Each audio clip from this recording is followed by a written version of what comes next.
नमस्कार, मैं श्यामगिरी। आप देख रहे हैं टीएफडी इंडिया न्यूज 24। टीएफडी इंडिया न्यूज 24 में आप सभी दर्शकों का स्वागत है। बंगाल में राष्ट्रपति शासन लगेगा। मोदी सरकार फंस गई है बुरी तरह और बंगाल के अंदर माहौल पूरी तरह से बिगड़ गया। एक हॉस्पिटल का मामला उठा था तो उस वक्त ममता बनर्जी की सरकार थी, तो ममता बनर्जी सरकार उसको लेके गंभीर भी थी, एक्शन भी ले रही थी। तभी भी भारतीय जनता पार्टी उस वक्त बंगाल में राष्ट्रपति शासन की कवायद कर रही थी और राज्यपाल राष्ट्रपति तक पहुंच गए थे, गृह मंत्रालय तक पहुंच गए थे कि राष्ट्रपति शासन लगा दिया। कहाँ है वह राज्यपाल? नजर नहीं आ रहे। एक जनप्रतिनिधि के ऊपर जानलेवा हमला होता है और 24 घंटे में दूसरे सांसद के ऊपर भी हमला हो जाता है, एक ही पार्टी के, और राज्यपाल गूंगा बन करके चुपचाप बैठा हुआ है। क्या यही लोकतंत्र? वह भारतीय जनता पार्टी का ठेकेदार बन के बैठे हैं राज्यपाल, या फिर वाकई अपने फर्ज को निभाने के लिए वहां बैठे हैं? राज्यपाल का मतलब क्या है?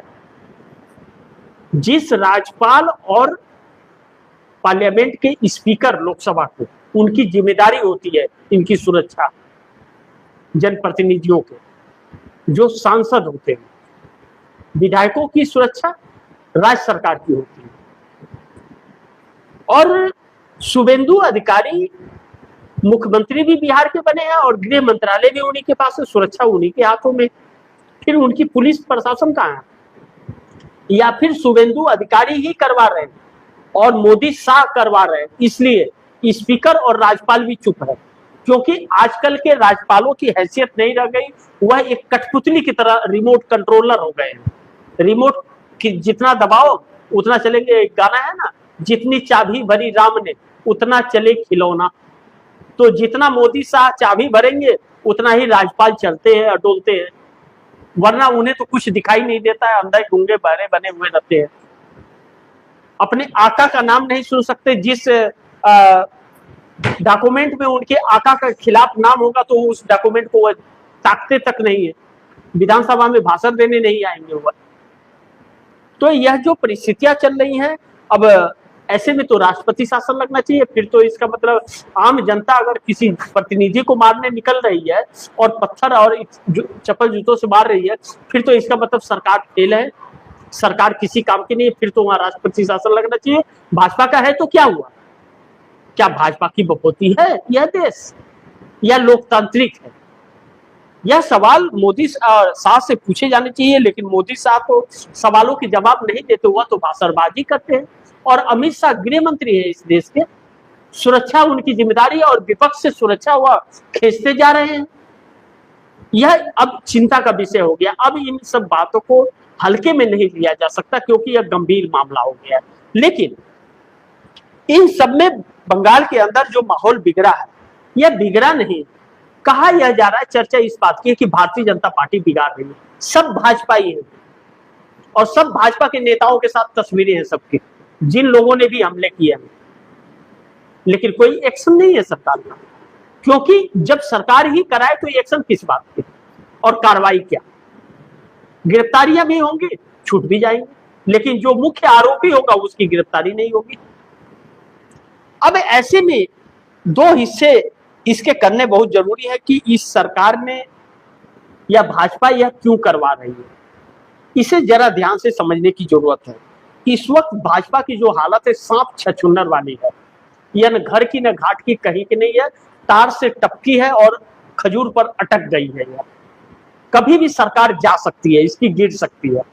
और एनडीए गठबंधन के अंदर कुछ घटक दल हैं जो कभी भी समर्थन वापस ले सकते हैं, जो इस सरकार के पाप के भागीदार नहीं बनना चाहते। ऐसे में इस सरकार को बहुमत चाहिए 272 का, और उसके लिए इसके पास है नहीं। तो टीएमसी को खास तौर पर टारगेट किया जा रहा है, उनके सांसदों को डराने और धमकाने के। उनके विधायकों की जरूरत नहीं है इस सरकार को, इस सरकार को उनके सांसदों की जरूरत है, जो बहुत बड़ी ताकत है। तो 29 सांसदों को तोड़ने का प्रयास चल रहा है इस वक्त। अब ऐसे में यह सरकार अभिषेक बनर्जी पर हमला करके और कल्याण बनर्जी पर हमला करा करके फंस गई है।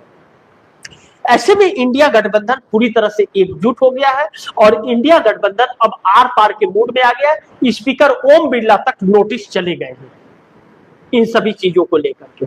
और एक अहम सवाल खड़ा हो गया, मानसून का सत्र आ रहा है और इस मानसून सत्र के पहले एक्शन नहीं हुआ तो फिर पार्लियामेंट बहुत हंगामेदार होने वाला है और इस सरकार की बैंड बजने वाली है फिर। और इतना प्रेशर इनके सहयोगी दलों पर होगा कि कहीं उस प्रेशर में वह समर्थन वापस ले लिए तो फिर इस सरकार के लिए नई संकट उत्पन्न हो जाएगी। लेकिन इसके 2-3 कारण है कि बंगाल में मोदी को बंगाल अब भारी इसलिए भी पड़ेगा क्योंकि इंडिया के नेता जब आर पार के मूड में हैं और उनके प्लान तैयार हो चले हैं कि एकजुट होना और विपक्ष की एकजुटता ही इस सरकार की गिरने का कारण बनेगी।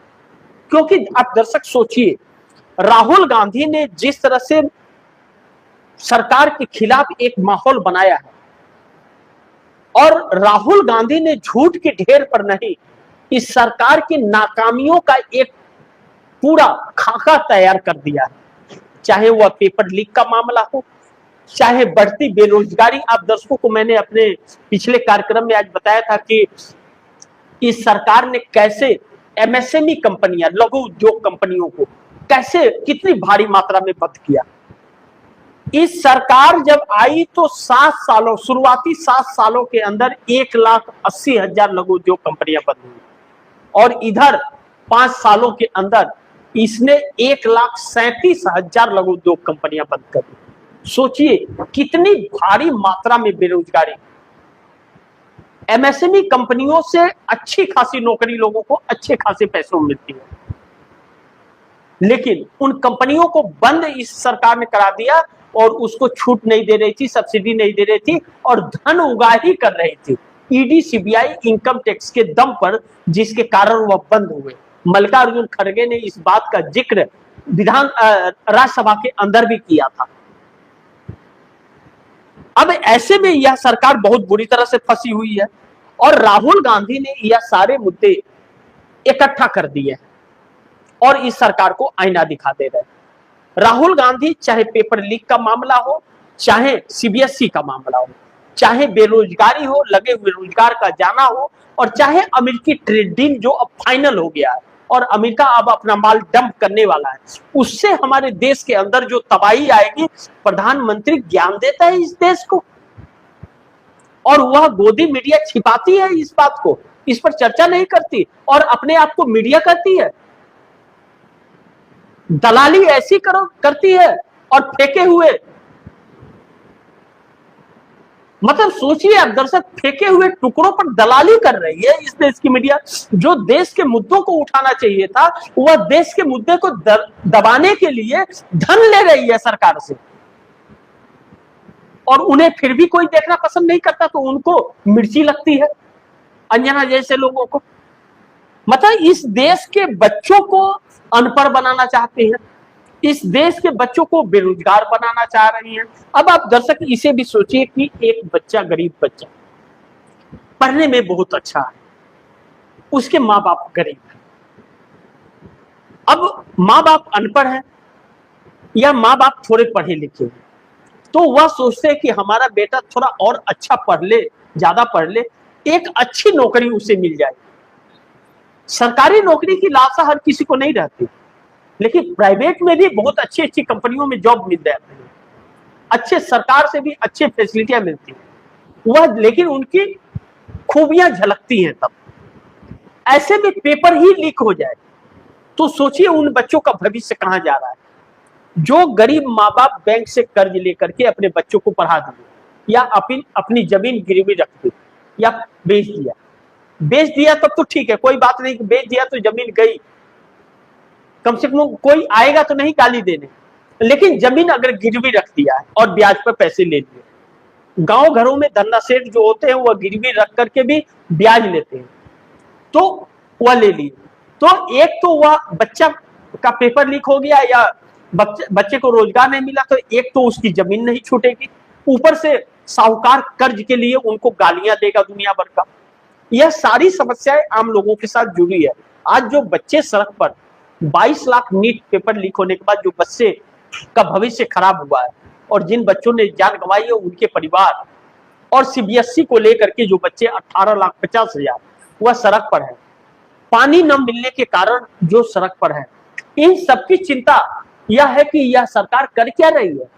एक पेपर नहीं करवा सकती है यह सरकार, तो फिर इस सरकार के हाथ पांव खुले। और राहुल गांधी इन सभी चीजों को लेकर के आगे चल रहे हैं। अब इंडिया गठबंधन जो था वह अलग थलग था, एकजुट नहीं था। ऐसे में ममता बनर्जी के ऊपर जब मुसीबत आई तो वही राहुल गांधी सबसे पहले खड़े हुए और मदद के लिए पहुंचे कि अभिषेक को हैदराबाद ले जाते हैं, हैदराबाद में कांग्रेस की सरकार है, वहां पर अच्छी तरह से इलाज कराएंगे। क्योंकि बंगाल के अंदर वहां अपोलो हॉस्पिटल में एडमिट करने, एक सांसद को एडमिट करने के लिए सरकार के परमिशन की जरूरत पड़ रही है, सोचिए। तो फिर एक आम नागरिक को करने के लिए क्या करना पड़ेगा? अमेरिका का राष्ट्रपति ट्रंप का परमिशन चाहिए, मतलब मोदी को परमिशन अमेरिका देता है और हॉस्पिटल में एडमिट करने के लिए मोदी परमिशन देंगे। क्या मोदी ने बनाई है क्या हॉस्पिटल? मोदी ने बनाया हॉस्पिटल? पिछली सरकारों ने बनाया, मोदी का बनाया हुआ नहीं है। मोदी ने पाखंड बनाया है। अब ऐसे में एक आक्रोश और गुस्सा लोगों का भड़क रहा है, क्योंकि हर उम्मीद पर यह सरकार फेल हुई है। अच्छे दिन का वादा कर रही थी, अच्छे दिन आएंगे, कहां है? अंबानी अडानी के अच्छे दिन आए, मोदी के भाजपा वालों के, आरएसएस वालों के अच्छे दिन आए, और बाकी सबके कर्म फूट गए। तो अब ऐसे में जब इंडिया गठबंधन पूरी तरह से एक हो गया तो राहुल गांधी के पीछे खड़ा हो गया और राहुल गांधी आगे खड़े और हर किसी को साथ लेकर के राहुल गांधी सरकार का बैंड बजाने के लिए तैयार है। ऐसे में जब विपक्ष आर पार के मूड में आ गया है तो फिर बंगाल का यह घटना नरेंद्र मोदी सरकार को भारी पड़ेगी। अब आने वाला दिन, अब यह सवाल उठ रहा है कि राष्ट्रपति शासन लगाए सरकार, लगेगा? राज्यपाल करेगा शिकायत राष्ट्रपति से जाकर के, बैठेगा एक हफ्ता दिल्ली में जाकर के, बोलेगा कि राष्ट्रपति शासन लगाइए। वहां का जनप्रतिनिधि सुरक्षित नहीं है, क्योंकि वहां की सरकार एक फेल सरकार है, वह सरकार चलाने लायक व्यक्ति नहीं है जो सीएम है। कहेगा राज्यपाल? क्योंकि वह भी उसी में शामिल है, तो कैसे कहेगा? बड़ी चिंता का बात और दुख का बात है कि ऐसी सरकार और ऐसी संवैधानिक व्यवस्थाएं हो गई है जो इस सरकार की गुलामी कर रही है, जिन्हें संविधान ने हक दिया है फैसला करने का, पावर है, वह गुलामी में मगरूर है। तो फिर इस देश को चलाएगा कौन और इस देश की सुरक्षा कैसे होगी? हकीकत यह है कि आज हमारा देश गुलाम हो चुका है अमेरिका का, और उसी के लिए यह सब कुछ डराया धमकाया जा रहा है। लेकिन थोड़ी हिम्मत अगर टीएमसी वालों ने दिखा ली, अगर नहीं टूटे, तो यह सरकार साल भर छोड़िए, 6 महीने छोड़िए, मानसून सत्र में यह सरकार गिर जाएगी। क्योंकि यह डराने के लिए और धमकाने के लिए यह सब हमले किए जा रहे हैं कि अगर बीजेपी में शामिल नहीं हुए तो तुम्हारे साथ भी ऐसा होगा। करने दीजिए, जो आया है इस दुनिया में एक दिन जाना है। लेकिन ऐसी सरकार का इस देश में रहना, बने रहना, सत्ता में रहना, इस देश को गुलाम बनाने की एक नायाब तरीका है, और उस गुलामी से आजादी इस देश को फिर नहीं मिल पाएगी। क्योंकि यह नफरत के चिंटू हैं और नफरत फैला रहे हैं। ऐसे ही में कुछ अंधभक्ति भी नफरतों के इसके शिकार हुई है। बाकी अब तो 6 जून को जब इंडिया गठबंधन की बैठक होगी और ममता हैदराबाद दिल्ली आने वाली है और राहुल गांधी ममता से मिलने जा रहे हैं, क्या स्टेटमेंट आता है उसके बाद पता चलेगा।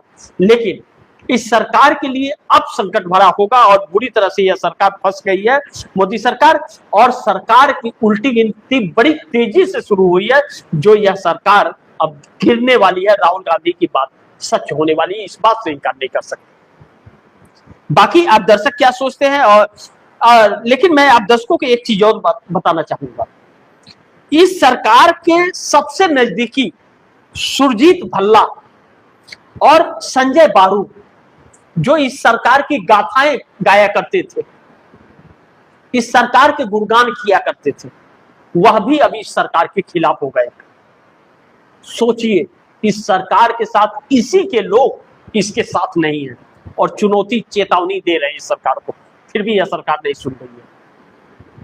बाकी आप दर्शकों की क्या राय है, क्या सुझाव है, कमेंट बॉक्स में जरूर दीजिएगा। इस खबर को ज्यादा से ज्यादा शेयर कीजिएगा, अपने दोस्तों को भी कहिएगा आगे शेयर करें। और आपने अगर टीएफडी इंडिया न्यूज 24 को सब्सक्राइब नहीं किया, सब्सक्राइब कर लीजिए, अपने दोस्तों को भी कहिएगा सब्सक्राइब करें। मिलते हैं अगली खबर के साथ, तब तक के लिए नमस्कार।